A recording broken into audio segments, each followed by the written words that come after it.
Manquer de confiance en soi peut être un très grand handicap dans ton existence. Que ce soit dans ta vie personnelle, de couple ou même professionnelle, avoir foi en soi permet souvent d'abattre des montagnes. C'est donc en général au pied de ces montagnes que tu restes coincé par manque de confiance.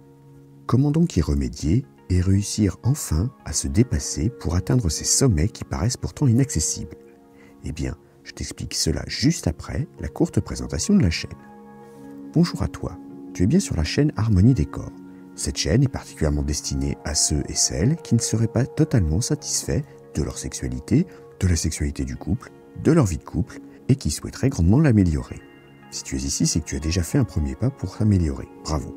Mais je t'invite quand même à t'abonner à la chaîne pour rester informé, mais également t'abonner à la newsletter du site harmoniedécor.fr, harmoniedécor.fr, dans laquelle tu retrouveras chaque semaine des informations inédites aux articles de fond du vendredi. Manquer de confiance risque souvent de te faire passer à côté de belles occasions que tu vas rater par manque d'audace. Voyons ce que cette insuffisance de confiance implique dans ta vie. Dans ta vie personnelle, le manque de confiance va toujours te cantonner au rôle secondaire au mieux et au suiveur ou suiveuse au pire. En effet, il est fort peu probable que tu sois fréquemment force de proposition. Tu te contentes bien souvent de suivre parce que tu considères tes idées comme forcément inadaptées et mauvaises. C'est pourtant une erreur. Ce manque de confiance va aussi jouer non seulement sur ton état psychique, mais également sur l'image que tu vas renvoyer aux autres. Physiquement, tu resteras dans l'ombre sans jamais oser te montrer. De la même façon, tu ne te hasarderas jamais à revêtir certaines tenues. Il se peut que tu mettes de côté le maquillage, ou au contraire que tu te caches derrière. C'est un peu la même chose avec le soin de ta peau. Et cela, tout simplement parce que tu penses que tu n'y as pas droit. Pourtant, qui d'autre que toi-même a le droit de juger quoi que ce soit? Personne, bien évidemment. La peur du jugement te bloque littéralement. Mais il faut garder en tête que l'avis des autres n'est souvent pas bien important. Le manque de confiance dans le couple peut être différent car cela peut provenir d'un partenaire un peu trop présent ou bien d'un malaise vis-à-vis de tes aptitudes ou de ton physique. Cela a pour conséquence de te laisser en retrait. Tu t'interdis de donner ton avis, parfois même de simplement ouvrir la bouche pour ajouter quelque chose. Tu as toujours l'impression de croire que cela ne sera pas pertinent. Tu resteras aussi dans la passivité, préférant laisser à ton ou ta partenaire l'initiative de chaque démarche. Tu n'oseras pas te proposer. Et dans les débats, tu accepteras sans broncher, sans jamais te permettre d'avoir envie pour et par toi-même. Pourtant, un couple se vit à deux, de front, et non pas l'un derrière l'autre.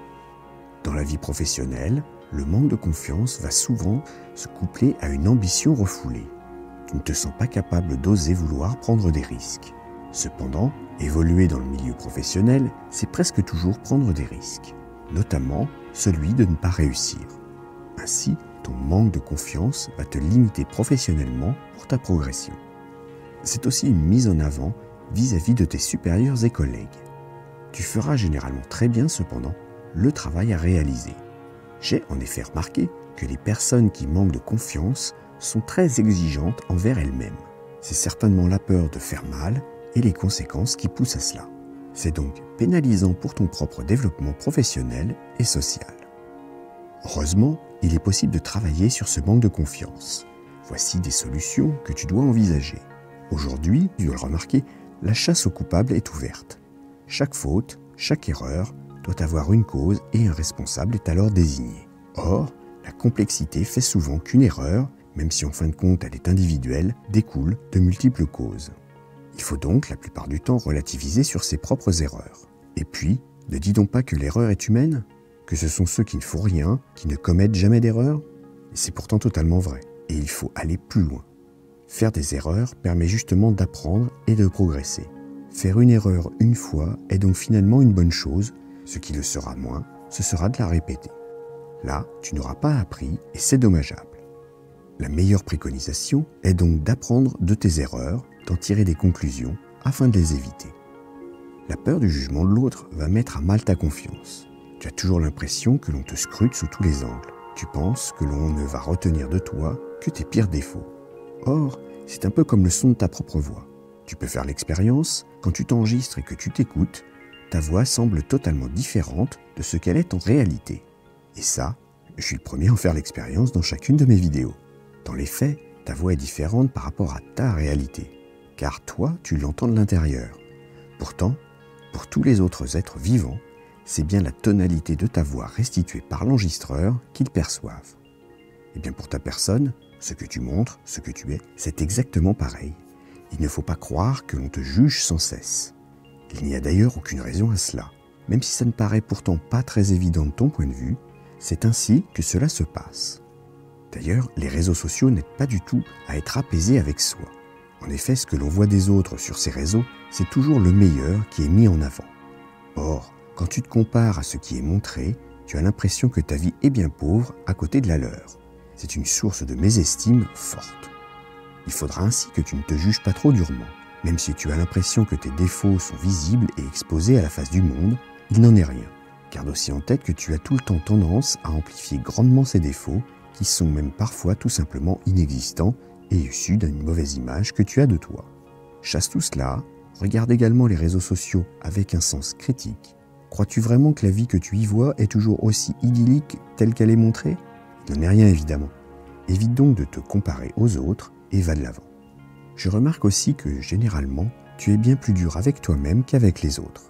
Cette exigence, tu te l'imposes en mettant la barre tellement haut qu'elle sera bien difficile à atteindre. D'ailleurs, tu peux te poser la question vis-à-vis des personnes que tu admires. Crois-tu vraiment qu'elles sont au-dessus des contraintes que tu t'imposes ? Bien souvent, la réponse sera négative. Il arrive que cette exigence excessive provienne d'un héritage culturel familial. En effet, si tu avais des parents qui avaient l'habitude de se dévaloriser en disant tout haut des phrases du type « Mais qu'est-ce que je suis bête ?» tu risques d'avoir intériorisé cette mauvaise habitude. Cela provient aussi de notre société qui prône la réussite et la performance à tout prix. Cette exigence peut être positive si tu en fais une force. En effet, la rigueur que tu t'imposes va rendre tes réalisations meilleures et presque toujours au-dessus de la moyenne. Il se peut en outre qu'elles approchent l'excellence, même si à tes yeux, elles en sont très loin. C'est donc une force avec laquelle tu dois avancer. Grâce à ce perfectionnisme, tu as une longueur d'avance sur beaucoup de monde. C'est souvent pour cela d'ailleurs que tu te retrouves sous la coupe d'une personne en excès de confiance qui va trouver dans tes réalisations ce qui lui manque cruellement. La solution sera toujours de faire du mieux que tu peux, en évitant surtout de te dévaloriser. Tu dois aussi apprendre à te pardonner. Il faut également trouver d'autres termes moins culpabilisants quand tu te parles à toi-même. Tu dois devenir ton meilleur ami. C'est vrai qu'il est très compliqué de te rendre compte par toi-même que tu vaux plus que tu ne crois. Il est très difficile de faire taire ta petite voix intérieure qui a trop souvent tendance à te dévaloriser. C'est pour cela qu'il est important d'avoir une vision et une aide extérieure pour avancer petit à petit. C'est certain, tu ne vas pas réussir à transformer la petite souris craintive en un lion rugissant du jour au lendemain.